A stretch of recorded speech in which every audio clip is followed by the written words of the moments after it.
The air smelled of lilies and old wood. My father's coffin sat at the center of the room like a dark promise.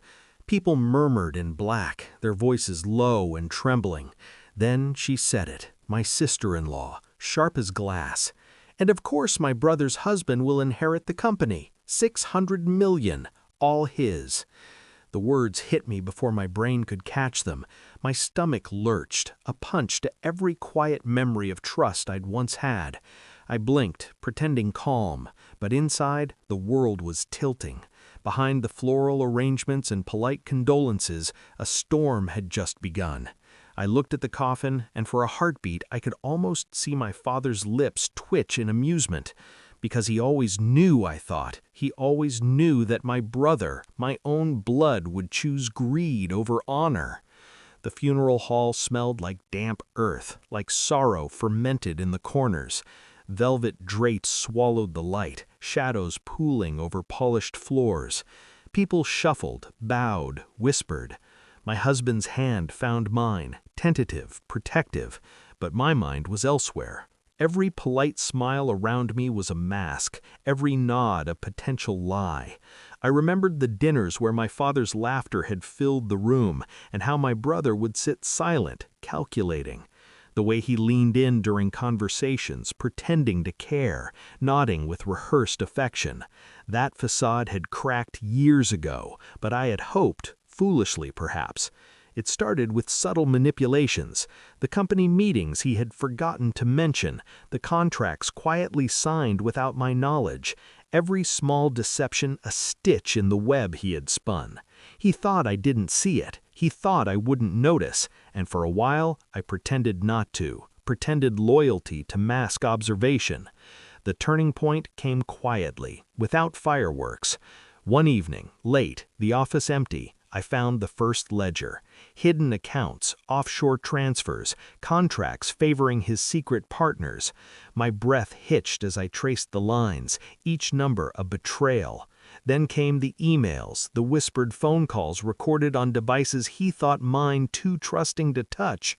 Patterns emerged, and the truth crystallized. He had been plotting my ruin long before the funeral eulogy could even announce it. I didn't panic, I didn't scream, I planned. I watched him, studied him, mapped his habits like a general surveying an enemy. Each move he made, each confident stride, fed the strategy I was weaving. He loved control, loved the illusion that he was untouchable. I let him. Then came the first strike. I leveraged his trusted partners, subtly redirecting deals, siphoning influence quietly, legally, invisibly. He noticed, tried to protest, but the evidence was always just beyond reach, never fully his to grasp. Panic in his eyes was a slow burn I watched from the shadows.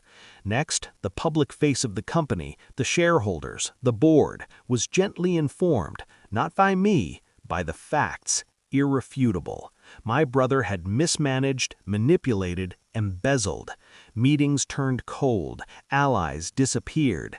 The man who had smiled at my father's funeral with calculated charm now trembled in his office chair, clutching contracts that could no longer save him. The final act was quiet, cruelly precise. He came to me, desperate, begging for an alliance. I listened, nodding, expression placid, every muscle still. And then I spoke the truth. Every ledger, every hidden deal, every betrayal laid bare. He collapsed, choking on his disbelief. Silence filled the room. Not one person dared move until the board's final decision came through. My husband and I inherited nothing because my father had ensured the company could not fall into unworthy hands. My brother's empire crumbled with his own hubris. Now I stand in the hall, the funeral memory vivid, a ghostly echo in my chest. My father's laugh, imagined or real, warms the chill. He had always trusted me to act when the time came. I had, and the game was over. The satisfaction is cold, calculated, final. I do not gloat, I do not boast, I simply exist above the chaos he created, untangled from his web. And in the quiet aftermath, I feel something sharper than relief. Justice. quiet, precise, earned. Sometimes at night I see him in my mind, slumped, defeated, and I hear my father's chuckle, faint but unmistakable. He chose poorly, I whispered to myself, and I chose wisely. The world continues, indifferent, but I know. I saw the betrayal, I felt the sting, and I turned it into art, a symphony of patience, precision, and power. My brother is broken, my husband is safe, and my father, even in the coffin, would have smiled, because in the end, blood may be thicker than water, but cleverness wins.